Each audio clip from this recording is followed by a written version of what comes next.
Good morning, everybody.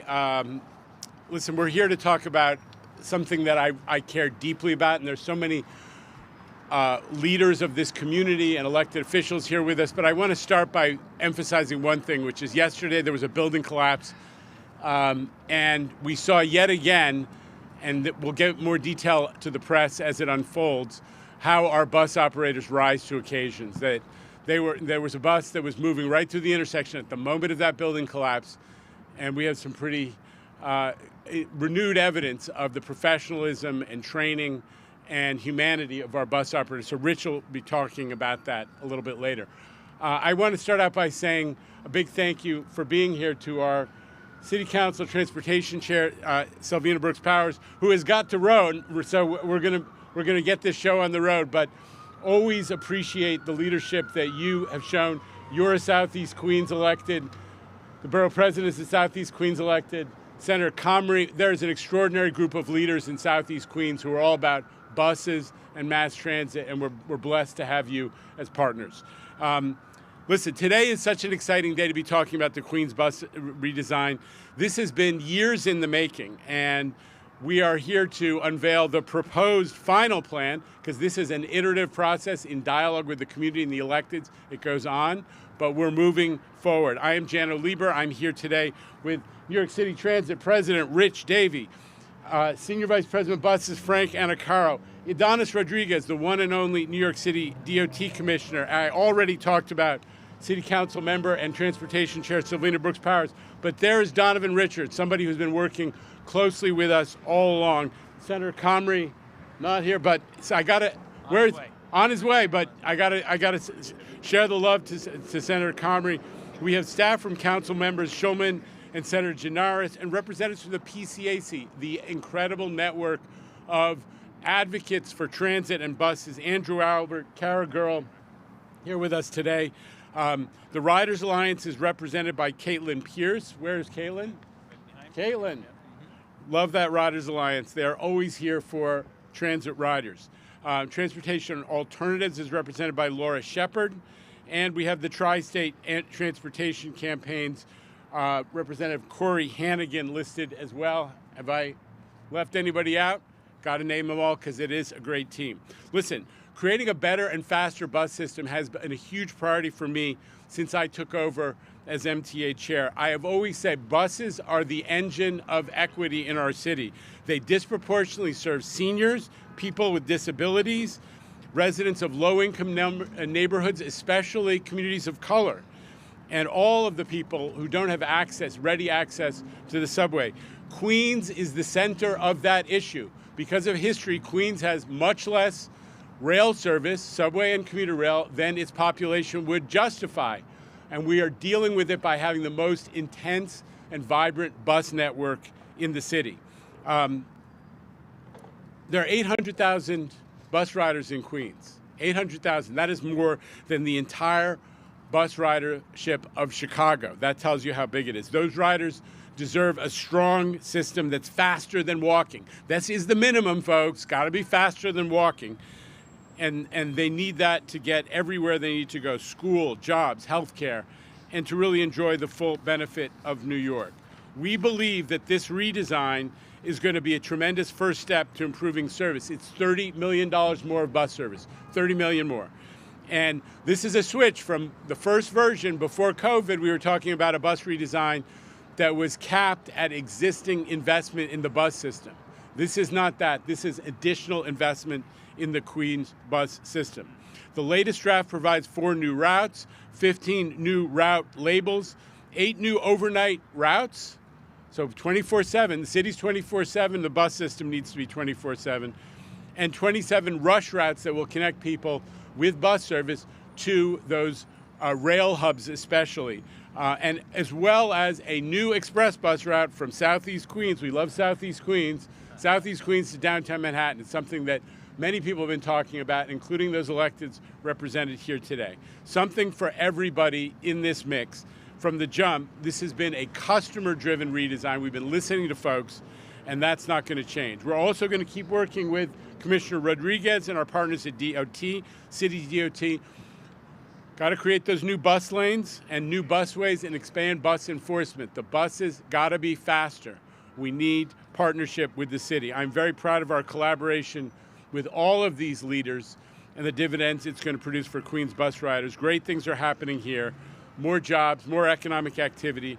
We have a once-in-a-generation opportunity to create a vibrant 21st century bus system that can support the economy and the opportunity that we want for Queens. This is where it starts. So with that, let me turn it over to Rich Davey. But after Rich, I'm going to throw it to Selvina Brooks Powers so she can say a few words before she turns into a pumpkin. Here we go. So the pressure's on. So I will be quick then. Just three. First, I want to thank Jano because he has been pushing hard for better bus service since he's been chair. So Jano, thank you for continuing to remind us that buses are as important as our other modes, if not more. Three things I want to say. First, Queens gets the money. Queens gets the money. $30 million of an investment, as Jano said, that is a significant investment in buses in Queens. And that's because elected officials, our customers over the last couple of years now told us that they wanted more. And so that's what we're delivering. Two, we still have more process to go. This incredible bus team over here, by the way, at New York City Transit, and that, and our government and community affairs team will be out at community boards. We'll be doing pop-ups, probably not in January at this location, but other places to get customer feedback, electeds' feedback, and others. And so to maybe quote Winston Churchill, this is not the beginning, this is the end of the beginning. We've got a lot more process left to get feedback from our customers. And lastly, as Jano said, redesigns are important, but it is one tool in the toolbox to make bus service better. And that includes bus lanes, that includes ACE. Speaking of ACEs, the senator just showed up who gave us the ability, thank you, I appreciate that. It's once in a, that's it, that'll be it for me for my career. But to give us the ability in the legislation this past year to look at clearing out bus lanes or bus stops, which is an equity and disabled issue for sure for our customers who are disabled. And double park cars. So this is one tool in the toolbox. We are looking forward to delivering faster, more reliable service for Queens. So with that said, I'll kick it over to the chairwoman for a few words but she's been a great and a stalwart for us in transit overall. Please, Sylvana, thank you. Thank you so much, and good morning, everyone. I'm so appreciative of the partnership that has been established with the City Council and the MTA. So really, truly thankful for the partnership. So every year, nearly 700,000 people in Queens ride the bus. It is a vital bridge for many residents in my district to the rest of the city. In fact, it's the only choice of transportation for a large portion of my district on a daily basis, especially for residents living in transportation deserts. The bus redesign is an opportunity to invest in and elevate our bus service, to ensure that residents living in these deserts have the reliable transportation they need to get to where they must go. And while I appreciate the intention, I have serious concerns about the proposal at hand. The changes proposed to help streamline and speed up service could also leave many people in my district at a severe disadvantage, especially with the addition of congestion pricing in the city. I want to ensure the MTA is looking at the bus redesign and congestion pricing holistically, and this process must be equitable and balanced.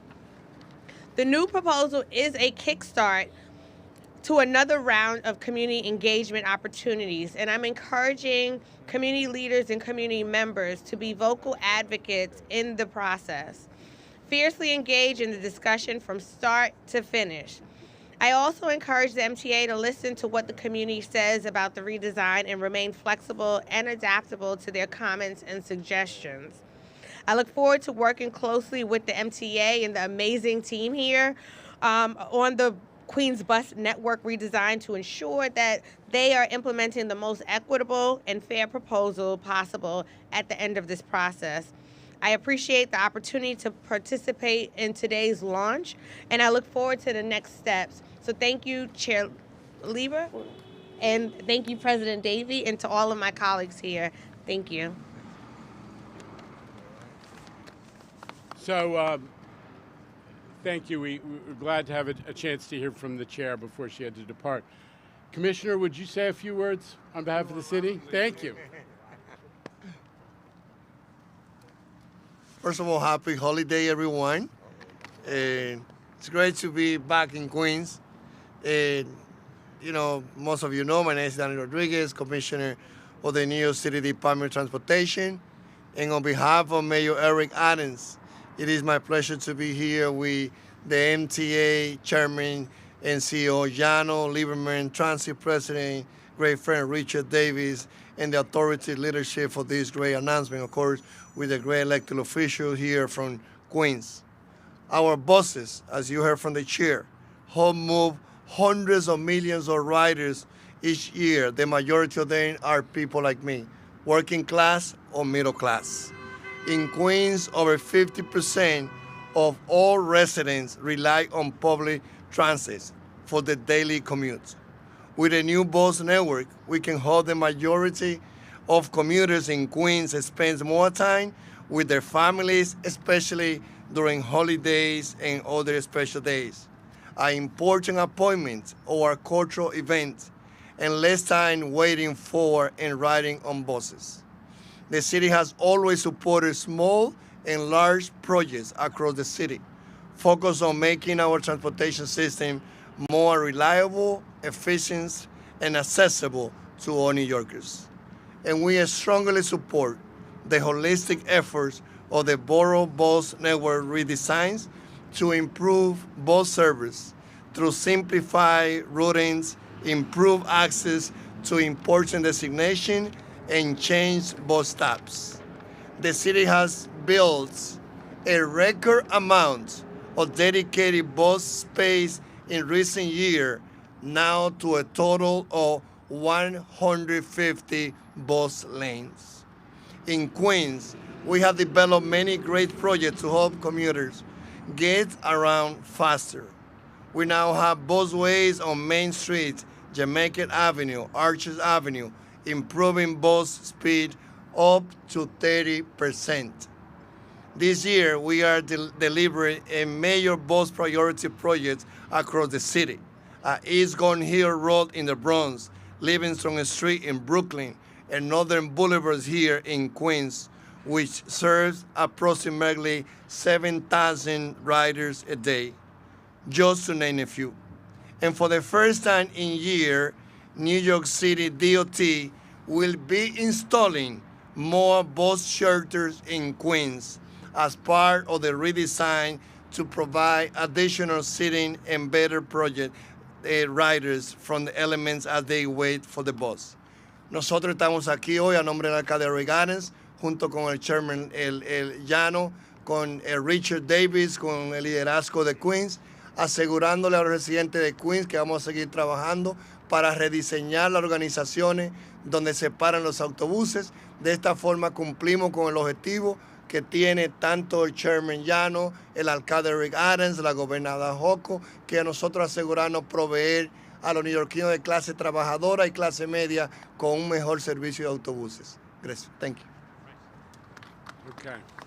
Soy Chairman Llano. Donovan's going to wrap it up for us. All right, you want to wrap. Okay. Donovan Richards has been with us every step of the way, and he is a passionate advocate for transit in general, and he's been a leader on this issue. Thank you for being here. All right, thank you, Jano.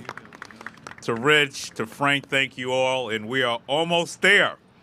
I know this plan has been a long time coming, as we all know, and I really want to thank the MTA for all of their work over the last few years to get us to this moment. And there are a lot of things that the MTA doesn't do right, but one of the things that they did right in terms of this plan was outreach. And I do want to give credit to the MTA team who really was out in every crevice of Queens. Whether they got it right totally is another story.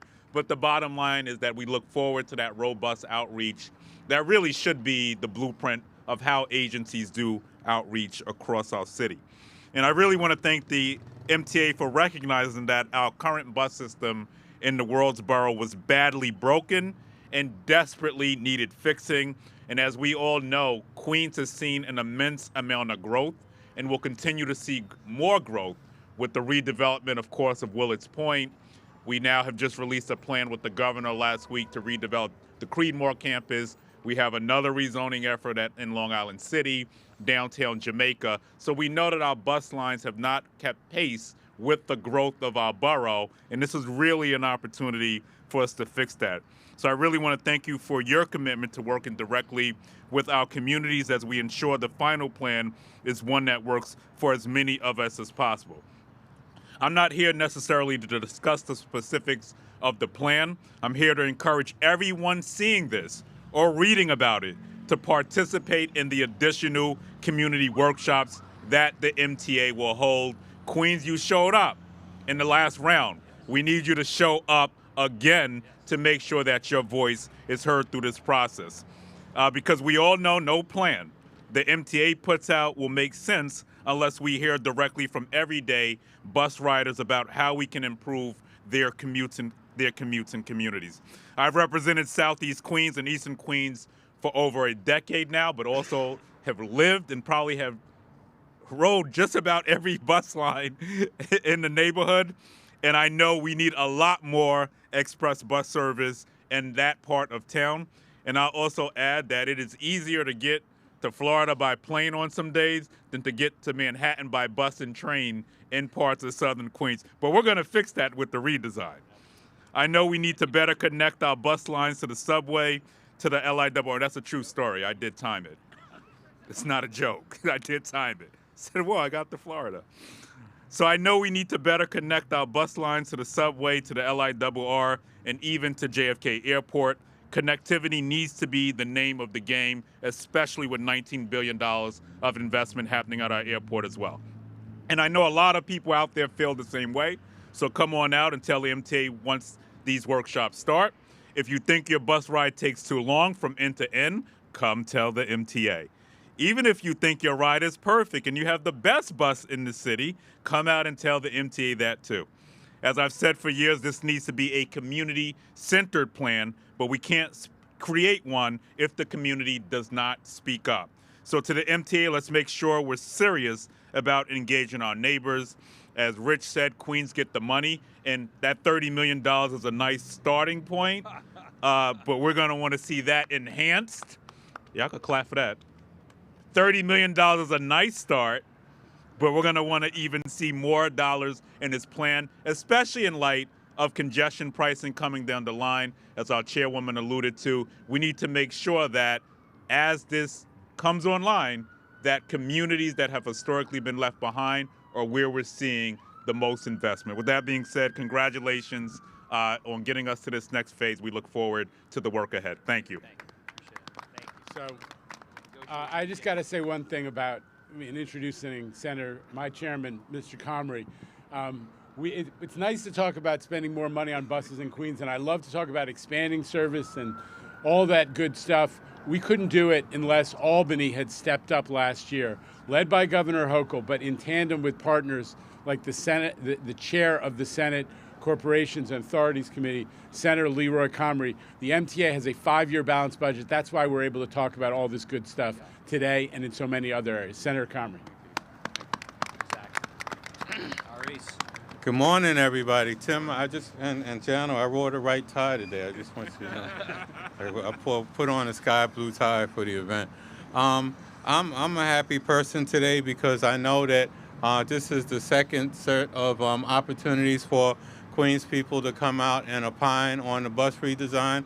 I want to thank Jano Lieb and Richard Davey and the entire MTA team for understanding that after the first round, we needed to do more. We needed to go back and look at this plan. We needed to make sure that it was transportation friendly. As Selvina Brooks Powers said, that it services the Rockaways and the far eastern part of Queens, that it makes sure that we have the connections we need so that people can get to the Long Island Railroad, especially now that we have a city ticket that'll make it easier for people that we push for in the budget, and hopefully we can keep expanding the city ticket so that Queens commuters can have an opportunity to get home to their children in an earlier time, that they can get home and make sure that they have the connections and they don't get home at 8 o'clock at night.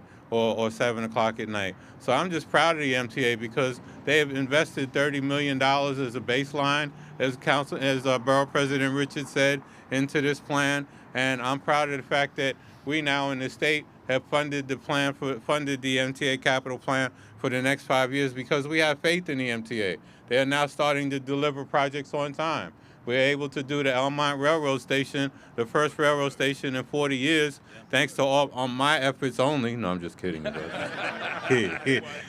that was done on time and on budget. So the MTA has improved their records. We're going to keep making sure that the MTA is even more transparent in their interactions and how they do business, and making sure that the public can increase their faith in the MTA, because with the aspect of congestion pricing and people being upset about changes, we need to make sure that people have faith in the people that are delivering them. And the MTA is starting to step up. It's hard to move a mountain, but we're making strides so that people can understand that this is an agency that wants to see the best transportation network in the country. And we're going to keep working on that, making sure that through this bus redesign that we have, and I just want to echo what the borough president said, we need the public, we need the drivers, we need all the users, we need the people that are going to be impacted from the businesses to come out to these meetings and speak your mind. Whether you like what's going on, however it's going to impact you, we need your input on this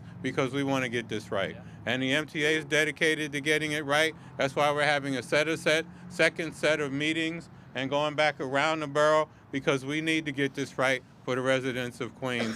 Queens deserves no less. I want to thank the borough president for making sure we're hosting these meetings in different locations. I look forward to working with all my colleagues in Queens and with every person that rides the bus, that's affected by the bus, that's benefited by the bus. You need to come out and come to these meetings so that we can really have an opportunity to make sure we have a plan that Jano can be happy with when he asks for more money for it. He can say he's doing it with confidence, that Richard Davey can make sure that when we talk to the workers that they have confidence in the plan as well, and that we can make sure that the residents of Queens can have a plan that they're all proud of. But I have to say, I have to give compliments to Jano and to Richard. They are trying to raise the level of professionalism, of our responsibility, and especially responsiveness of the MTA. And I cannot step away from this mic without congratulating them for raising the level. And we have good discussions, we have good arguments, but at the end of the day, we're focused on making this a better city for all. And once we get through running and a fair share, equal fares program, so that everybody can understand what the fares are, we'll be another step forward in making sure that our public can have an easier understanding of how to take what bus, how to take what train. Having a standard fare rate so that we can all understand will make it easier for Queens bus riders as well. So thank you all for being here this morning, and whoever put the sound system together, kudos to you. It's really working well. Thank you very much. All right. Another hand for the sound system.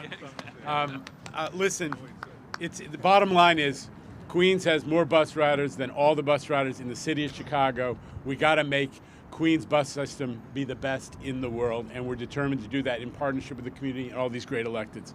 We're thrilled to be here today. Mr. Minton, what are we doing? All right, let's do some questions, starting with Andrew Siff of WNBC. Andrew.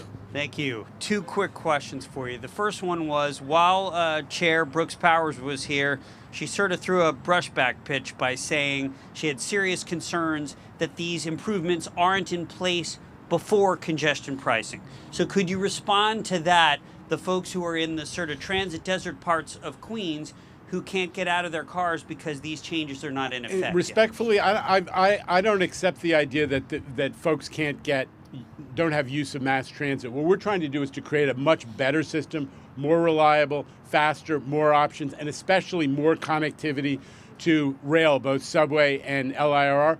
But if you look at the neighborhoods that people frequently talk about as transit deserts, whether it's Flatlands or Garrettson Beach or Bayside, there are overwhelmingly, the majority of people are using mass transit, and they're using it on their commutes. We just need to make it a heck of a lot better. We've got plenty of room on the subways. We have plenty of room on the buses. We just want to make it a lot more convenient. And just as a quick follow-up on the fare evasion on buses, which has been estimated, I think, Rich, I saw some estimate as high as 40% fare evasion on buses.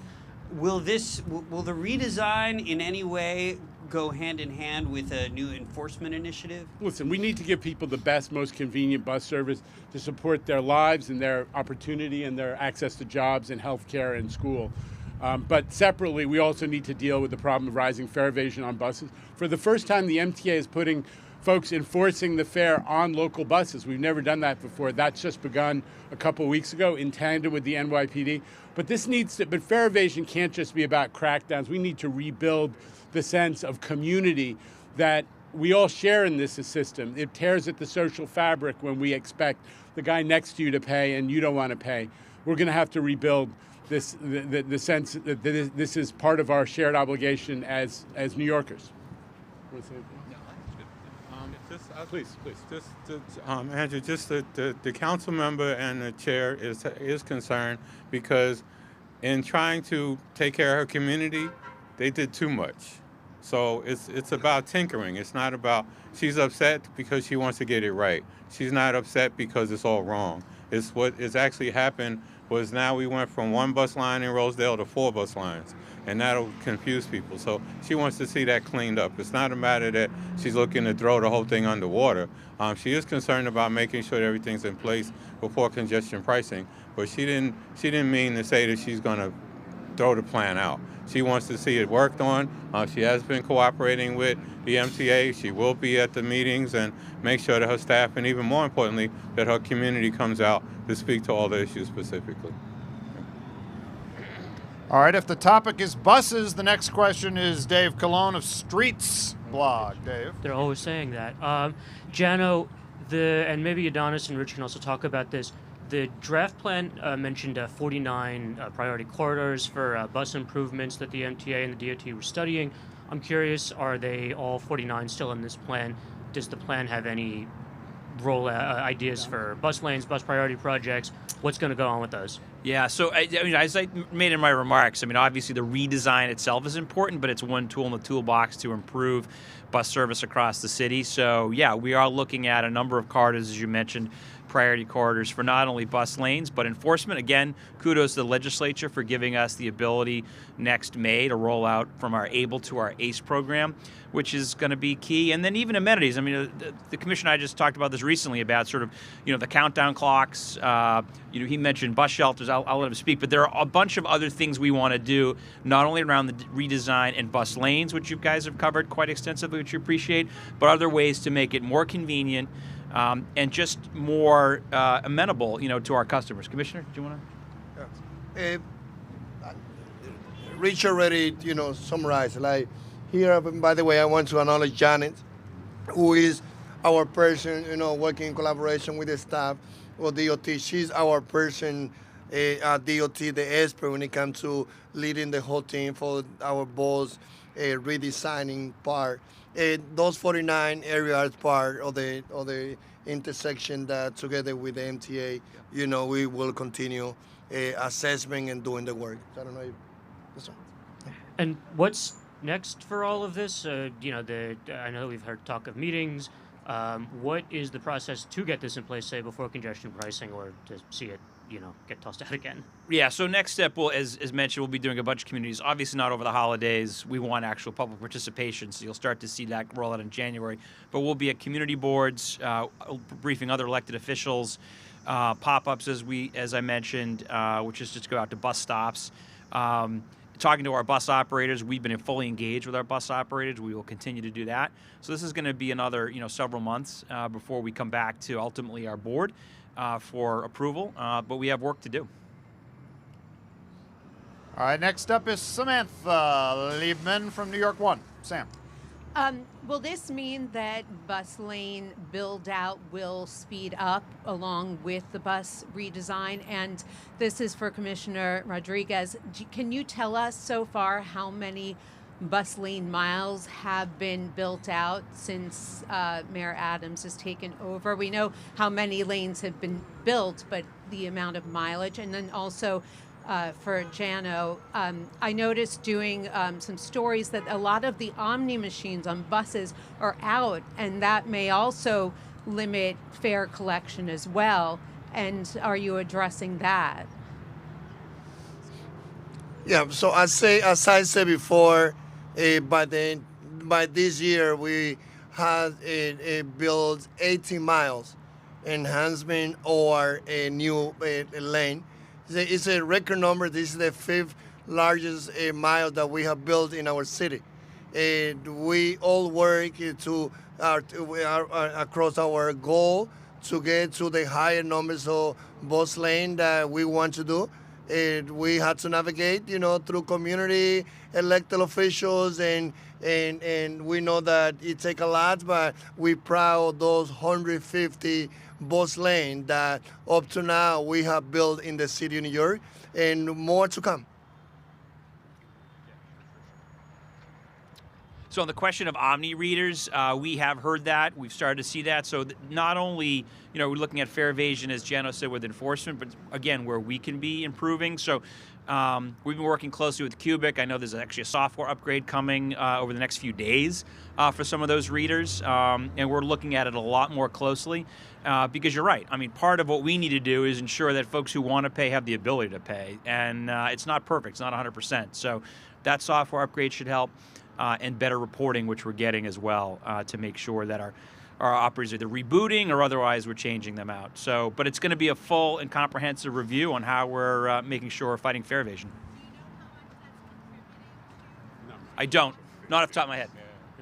Yeah, and I just wanted to add, and we worked very closely with the chairwoman and, of course, Speaker Adams and the City Council on the Fair Fares program. And we continue to need to see that program expanded, because you're not going to criminalize your way out of this issue totally. Of course, those who should pay, but there are individuals who are struggling in our city, and that program, I believe, can play a big solution as long as we continue to expand it out. So that program we're going to look to, even as we go into the next budget season, to look forward to it expanding more. All right, next question is Greg Mucker of Pix 11. Greg, right in the center. Could you talk a little bit more about bus lanes? In that conversation, there was a high-profile one, the Fordham Road, where there was a lot of back and forth on it, and it ended up not looking now like kind of the agency wanted it to, and there was some disagreement. Is it this has to be it? This is going to help, and will we see more bus lanes, dedicated bus lanes here? Or busways here? I mean, that's the expectation. But, again, it's not only bus lanes as mentioned, but it's how we enforce, right? So bus lanes on average give you about 15 to 20% better speeds, but enforcement on the flip side is another extra 10% or so. So you need both, right? And ABLE is important. And again, kudos to the legislature and the governor for giving us the power starting next May to enforce folks parked in bus stops and then cars that are double parked. In the way of buses as well. So all those tools are going to be critically important. But certainly, we continue to have dialogue with the DOT about where we would want to see bus lanes. And certainly as part of this Queens rollout, there are definitely places that should happen. And just to bring it back to this thing, we're talking about making faster bus system includes having these rush routes where you're connecting people from neighborhoods, residential neighborhoods, to subway and Long Island Railroad stations, and they'll be going they're like express trains. So we got a whole mess of new rush routes. We have greater frequency on all of our routes. We have overnight frequencies. That is all part of the proposed Queens redesign. Now, we are fine-tuning it to make sure we get it right in dialogue with the community and these electeds. But bus lanes are one tool. The bus camera enforcement is another tool. Stay out of the bus lane if you're not a bus, but also having more frequent and more direct and faster bus service as well. That's all part of the plan. All right, here's Ben Brockfeld from AM New York. Ben. Hey, so I wanted to ask, in the Bronx, the redesign, it eliminated hundreds of stops and speeds only increased by single digits percentage-wise. So how are you going to measure success here, especially if bus speeds are still in single-digit miles per hour? Yeah, so a couple things. I mean, depending on the route, depending on the time of day, Ben, right, as you know, the speeds actually increased upwards of 10 to 15%. But that's why I said this is not just about redesign. It's about bus lanes, and it's about enforcement, right? The combination of those three is what gets you, the minutes, the 10 minutes, the 15 minutes per day per customer in some instances. So we'll measure success based on that. And how we measure success in New York City Transit is all about customer satisfaction, which on buses has improved over the last 18 months, 2 years. All right, Mr. Borough President, we're getting your local people in. This is Ryan Schwach of the Queens Eagle right here. Ryan. The one and only. Thanks. You mentioned, the borough president mentioned Creedmoor and Willets Point as two major developments in Queens. Is there anything in the plan now that looks to help transportation in those areas, or is that something you think will come out in the community input? I couldn't hear you. I'm sorry. Creedmoor and Willets Point. Is there any connectivity in this? Oh, I think we're doing a deeper dive briefing after on the very specifics of the plan. So I think I'll leave that question to the team to give you after the fact. But I will add on that I do anticipate working with the governor's office that we will see connectivity as that plan is developed between the bus to the LIRR there. And I literally just got off a briefing on Willits, and there are some conversations already happening, and those are things that will be raised tomorrow. All right, just time for a couple more. We got Jack Morfitt right here from the Post. Jack. Yes, my question's for Mr. Lieber. Mr. Lieber, how do you defend congestion pricing when you're overspending on infrastructure projects like the extra $1 billion to build the 2nd Avenue subways twice as long as they need to be? Okay, so your friend who wrote that story in the Post overlooked one major fact. In fairness, he usually tries to get it right. He was using a 2004 drawing to criticize the size of the station. The station that he was talking about is way smaller. So missed that one, but we're going to get good stories from the Post in the future, so I'm looking forward to talking to you again. Are there public documents that show what you're discussing? We're not having a debate out here. We're moving on to Evan Simko-Bednarski, the Daily News. Evan. Hey, guys.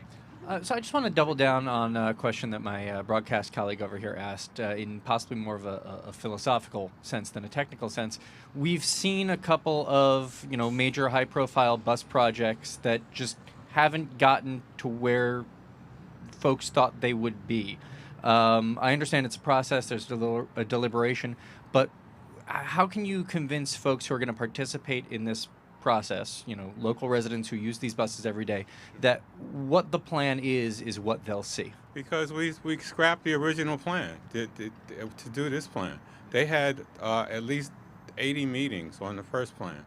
We took input from people. The MTA realized that they needed to do something different. We're going to do as many meetings as possible. Earlier you talked about getting this done before congestion pricing.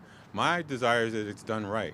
If we do these 80 meetings and it's all blown up again, they're going to be upset, but we're going to have to redo it because we want to make sure it's right. If it doesn't happen before congestion pricing, we want it done right. That's my focus, because the residents of Queens deserve no less. There are interim things that we can do while congestion pricing is happening. More express buses can happen. More the rush buses can happen. But we're not going to adopt the entire plan until everybody's comfortable with it. And fortunately, all of my colleagues in government are aligned with that concept. And, the MTA has done a great job at doing the outreach in the first round. They saw what was going on, and they decided to redo everything. So we have to give them kudos.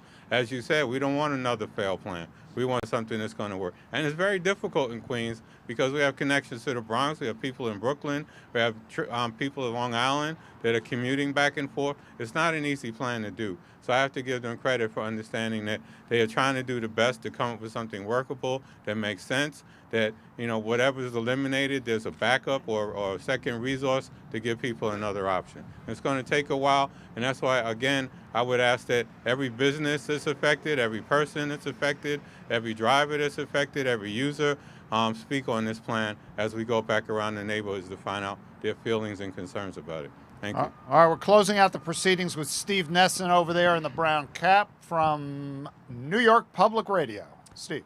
Hey guys, just to put a finer point on some of the previous questions, the city's promised or pledged or required, I should say, to install 30 miles of busways a year in the streets master plan.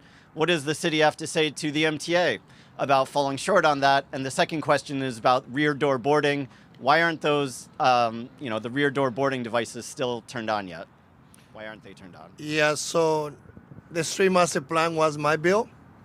So I was the co-prime of the city master plan. And very proud to have been here with former colleague at that time, council member, being sure that we had a good plan that now DOT is accountable to follow. So we work every day to be sure that we get close to the numbers of bus lane, to the numbers of bike lane. I'm proud of the accomplishment. Every year, like this, in my second year, we've been overpassing all the expectations that we had at the beginning. There's some challenges. Sometimes it's not the quality, it's not the quantity, it's also about the quality. And when it came to, I know that what you have in your head is about foreign, but we don't see the other area what we are doing major bus lane. As I shared, this is the 5th year that we have the larger numbers of bus lane, 18 miles in this year. Sometimes we go to places such as foreign that most of the elected officials say we don't want it here. The Brunswick say we don't want the projects you wanted. The Botanical Garden say we don't want it as you want it. However, what we did in that particular case, and I saying that we bought from the MTA in New York City, we work hard, we listen to the elected official, and they say, let's work with us, do some work, we did it, increasing the automatic enforcement, painting the lane, we giving some time, and we keeping track to see how the moving of the buses is happening at Fordham. A month from now, we're gonna be back.